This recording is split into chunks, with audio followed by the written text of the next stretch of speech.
I spoke to Robinson's parents. Here's some of what they had to say. It doesn't make any sense. She was traveling with her, with her boyfriend, and he was taking on what was supposed to be a celebratory trip to celebrate her birthday that was coming, and they were in a gorgeous place in Africa and happy. Everything that we knew was that she was supposed to be happy and she was engaged. She celebrated her birthday thereafter, and then she's just gone. We're confused about how that could change so drastically. Her mother's name is Yolanda, and when she speaks about her daughter now, she uses one sentence that should stop every single person watching this cold. My daughter Ashlee, she's no longer here with us, and we're trying to find out why. That is a mother in the year 2026, still trying to find out why her daughter is dead, not grieving privately, not moving through it, trying to find out why. Because the people who were supposed to tell her, the resort, the authorities, the man who put the ring on her daughter's finger, have left the family in the dark and called an answer. Her father, Harry, said it even more plainly. Uncertainty, mystery, anger, sadness. It's like a part of me has been taken. And then he said the words that have stayed with me since I first heard them. Nothing about it makes sense. It just doesn't add up. We found out that our daughter had passed from the hotel. The fiancé did not reach out to us at all. Do you believe that Joe McCann had something to do with your daughter's death? We don't want have, it's under investigation, and we don't know what went on. It's under investigation, and like we said, we just want transparency. Just let us know. I want to make sure That is not a father in denial. That is a father who has been given a story that does not hold. And when you hear everything I am about to tell you tonight, about the timeline, the fight, the 11-hour silence, the deleted photos, the man who is still saying nothing, you will understand exactly why it doesn't add up. Because it doesn't. Her name was Ashlee Robinson. The world knew her as Ashlee Jenae. She was 31 years old, Miami-based, a lifestyle influencer with over 100,000 followers on Instagram, and she built her entire platform around what she called the soft life. Travel, luxury, financial independence, peace. She wasn't just selling aesthetics. She was selling a philosophy, the idea that black women deserved ease, that you didn't have to struggle to prove your worth, that love should feel like rest, not war, and she believed it completely. So when her close friend and PR executive Savannah Britt went on X and blew the internet apart with a single post, "We need justice of my friend Ashlee Jenae, who was found dead in her hotel in Tanzania, and her fiancé Joe McCann claims she hung herself. Anyone who knows Ash knows she would never commit suicide. We need answers now." People listened because they had been watching Ashlee. They had seen her glow. They had seen that proposal video. They had seen her on her birthday, rose petals at her feet spelling out her name, her caption reading, Chapter 31, and I'm exactly where I need to be. People who are planning to end their lives do not post that. Before we go deeper, if this case matters to you, if you believe that families like Ashlee's deserve more than silence from powerful institutions, please like this video right now. Subscribe to 3 a.m. Files. Click the bell. These are not just clicks. They are the reason cases like hers stay alive long enough for the truth to come out. Don't let her be forgotten. Hit that button. Now let's talk about who Ashlee really was, because that matters more than people realize in a case like this. Ashlee Jenae didn't become popular by accident. She was intentional about everything she put into the world. She documented luxury travel. She talked openly about choosing financial independence. And she showed people what it looked like to be a black woman who refused to settle. She was a former college soccer player at Texas A&M. She was driven. She was structured. She wasn't someone who spiraled. She was someone who planned. People who follow a creator for years develop a sense of their baseline. And the people who followed Ashlee and her own family and closest friends all say the same thing. She was not in crisis. She had never shown signs of wanting to hurt herself. And the days before her death, they were the highest point of her life. April 3rd, she posted a proposal video. Joe McCann down on one knee during a safari, the African landscape stretching out behind them. She was breathless with joy. April 5th was her 31st birthday. She posted from the villa, feeding a giraffe, red and white rose petals at her feet. The man she believed was her future standing somewhere nearby. Her caption said, Chapter 31, and I'm exactly where I need to be. That was her last post. Her mother, Yolanda, told CBS News in the days leading up to her death they were in a gorgeous place in Africa and happy. Her father, Harry, described her as someone who was always smiling and who loved being in front of the camera. These are not the words of parents reaching for something comforting. They're the words of two people who watched their daughter on video, glowing, for days before she was gone. Now here is where the story starts to fracture. Because while Ashlee was celebrating, there were already people who had concerns about Joe McCann. Old screenshots began circulating online after her death. Screenshots of anonymous warnings left in Ashlee's comment section months before this trip. People telling her to be careful. People flagging things about this man that made them uneasy. Ashlee didn't respond to those warnings publicly. Maybe she dismissed them. Maybe she never saw them. We don't know. What we do know is this. Joe McCann, 48 years old, is the founder of Asymmetric Financial, a crypto hedge fund. He positioned himself as a wealthy, connected figure in the digital finance world. He kept his personal life very private. Very little about his relationship with Ashlee was publicly documented before April 2026. And in 2025, just 1 year before this trip, his firm had to shut down its liquid trading fund after it lost approximately 78% of its value. A man who publicly positioned himself as a financial power player, quietly hemorrhaging money in the background, now proposing to a woman who had built her entire brand around the soft life and financial security. I am not saying that means anything on its own, but I am asking you to file away, because context has a way of revealing itself slowly in cases like this. Now, we need to talk about what Tanzanian authorities have confirmed, and why those confirmations have done almost nothing to quiet the questions. The couple had been staying at the Zuri Zanzibar, a luxury resort on Nungwi Beach, where rooms run nearly $950 per night. They checked in on April 4th, 2026. The proposal had already happened. The birthday had already been celebrated. What came next is what nobody can fully account for. On the night of April 8th, the couple had an argument, and this wasn't a small disagreement that the resort brushed past. Hotel staff separated McCann and Robinson, moving McCann to a different villa in the resort, about 8 to 10 minutes walking distance from Robinson's room.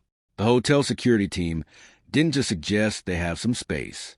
They physically separated them and reported the incident to the local police station, not because it was routine, because they were concerned for Ashlee's safety.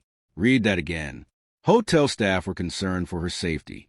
Robinson was found unresponsive in her room about 2 or 3 hours later by hotel staff. According to authorities, she had allegedly hanged herself inside a wardrobe using a piece of cloth torn from her dress. Now I want you to think about what that version of events requires you to believe. You have to believe that a woman who had just gotten engaged, who had just turned 31, who had posted that she was exactly where she needed to be, got into a fight severe enough for hotel security to call the police, was moved to a separate room for her own safety, and then in that room, in that state, decided to end her life, using a piece of her own dress, inside a wardrobe. Her mother said it plainly. She's never done anything that would ever lead me believe that she would do something to harm herself like that. And then there's the phone call. Yolanda Endres said that McCann called her on April 9th and told her that her daughter was in the hospital. He said Ashlee had done something to herself and that she was being taken to the hospital. And he told her she was stable. She was stable. That is what he told the mother. And then her daughter died. Her mother confirmed to CBS News that McCann informed them the incident had occurred roughly 11 hours before he made that call. That was concerning, she said. 11 hours. That is how long Ashlee's mother went without knowing her daughter was in danger. And when the call finally came, the word stable was used for someone who was already gone. That gap became its own kind of evidence in the court of public opinion. And it became the thing that Ashlee's family could not move past. Ashlee was at her happiest moment. Then all of a sudden, she was dead. We are not buying the suicide tale. And so they got to work. Harry Robinson and the family traveled to Washington, D.C. to try to obtain information from the embassy after saying they were getting nowhere in earlier attempts. They sat in those offices. They made those calls. They pushed through every door they could find. And what they got back was more of the same. "No one wants to talk to us," Harry Robinson said. "Just let us know what happened. That's the only thing we want to know is the truth," Yolanda Denise Endres told reporters. "There is nothing that is confirmed. We don't have anything from the police or law enforcement that states there is a conclusion to anything. It's under investigation, and it's under investigation because it doesn't look right."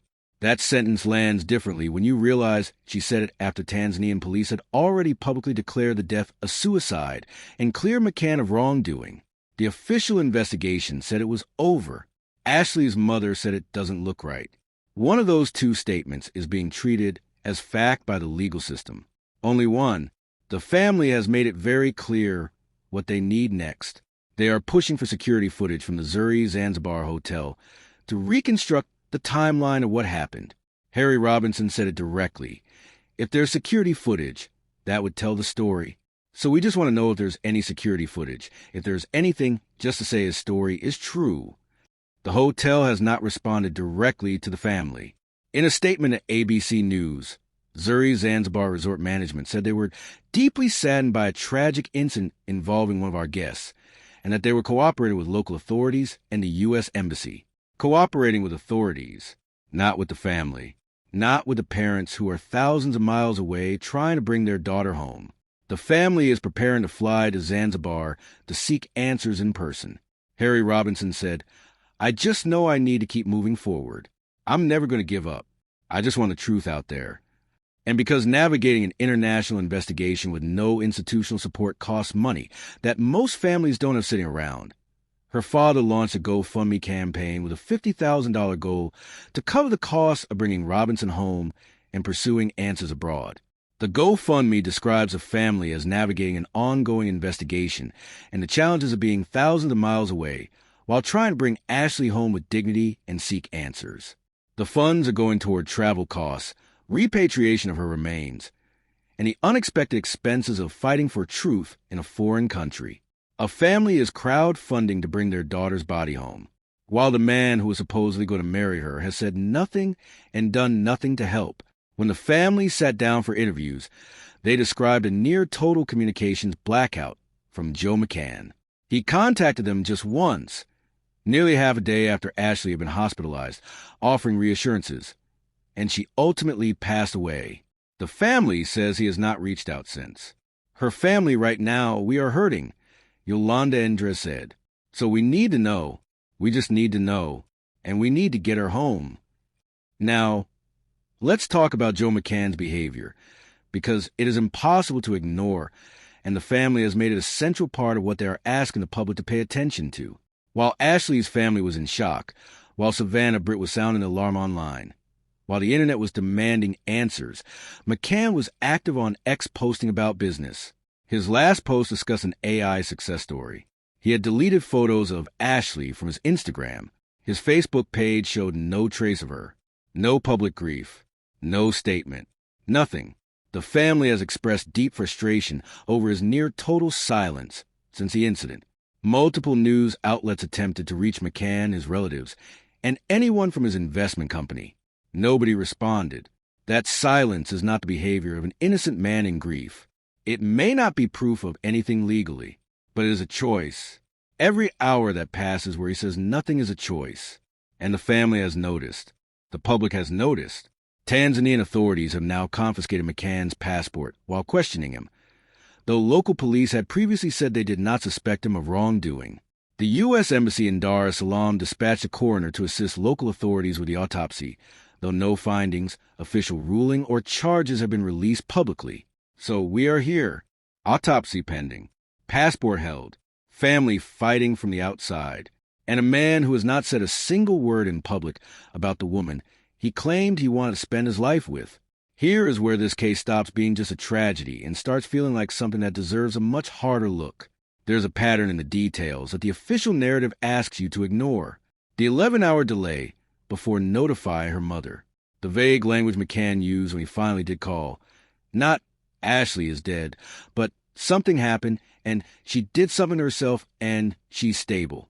the deleted Instagram posts, the social media activity continuing as if nothing had occurred, the anonymous warnings in her comment section that nobody took seriously until it was too late. And there is something even deeper here that the family's own statement points to. If you read it carefully, they did not say they believed the suicide claim. They called it a suspicious passing. They said Ashlee was found unconscious in her villa and rushed to a local hospital, where her death was confirmed hours later. They asked McCann publicly to be truthful, not to comfort them, not to share memories. To be truthful, that is a very specific word choice for a family in grief. Savannah Britt raised something that cuts right to the heart of this. She pointed out publicly that an American woman died on foreign soil, and before she posted about it, not a single word had come from the U.S. State Department, not from Tanzanian officials, not from the resort. Silence from every direction, until a tweet from a grieving friend made it impossible to ignore any longer. And that silence has a name. People who study cases like this call it jurisdictional distance.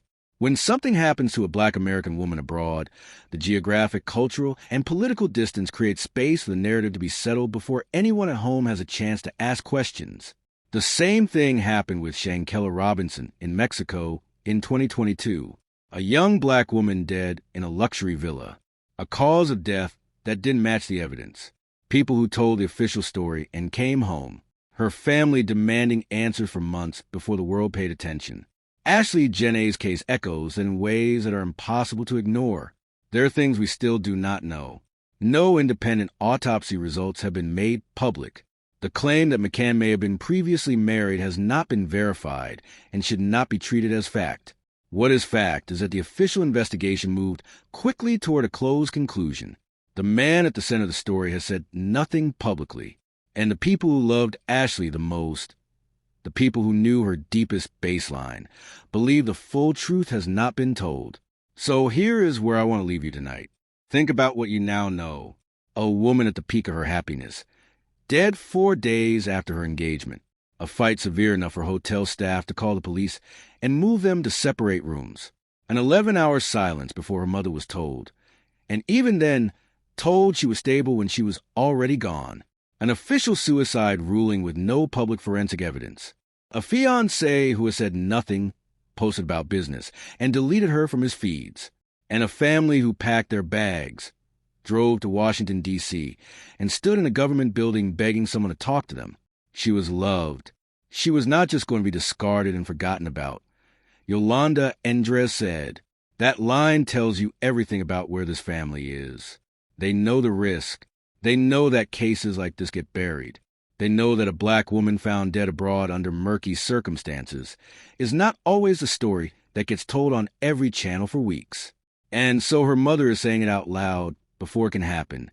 She is not going to be discarded. She is not going to be forgotten.